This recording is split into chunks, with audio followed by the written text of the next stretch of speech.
Oi, gente. Hoje eu vou mostrar pra vocês a minha geladeira de bonecos. E já se inscreve no canal aqui, ó.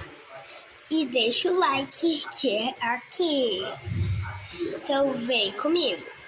Começando, temos dois pirulitos. Olha que amor. Que legal, né? Eu amo eles. Aí tem duas bolachinhas também. Bolachinhas, né?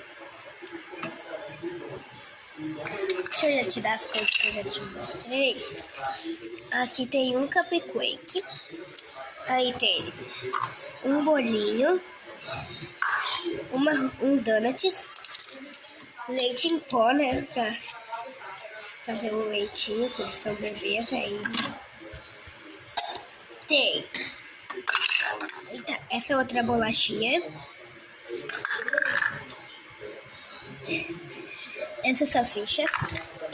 Uma macarronada que eu fiz antigamente. Sobrou, gente. Essa bolachinha salgada que eles vão levar pra escola. Aveia. Muito bom. Aí tem essas duas manteigas. Eu amo essa. Tem.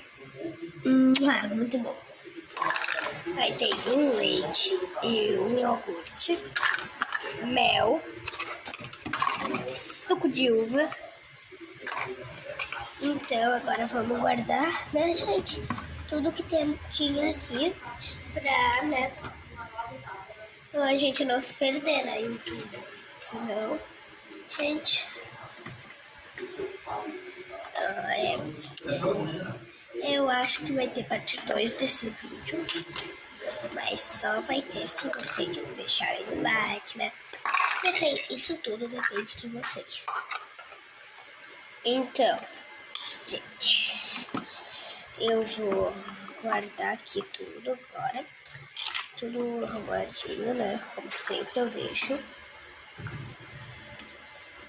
E eu amo também arrumar por causa dessas coisinhas de... Então, gente, tem coxinha, tem tudo aquilo que eu mostrei pra vocês. Só que, gente, gente, eu acho que vai ter parte 2. Então se inscreve e deixa o like pra mim continuar a parte 2 nesse canal.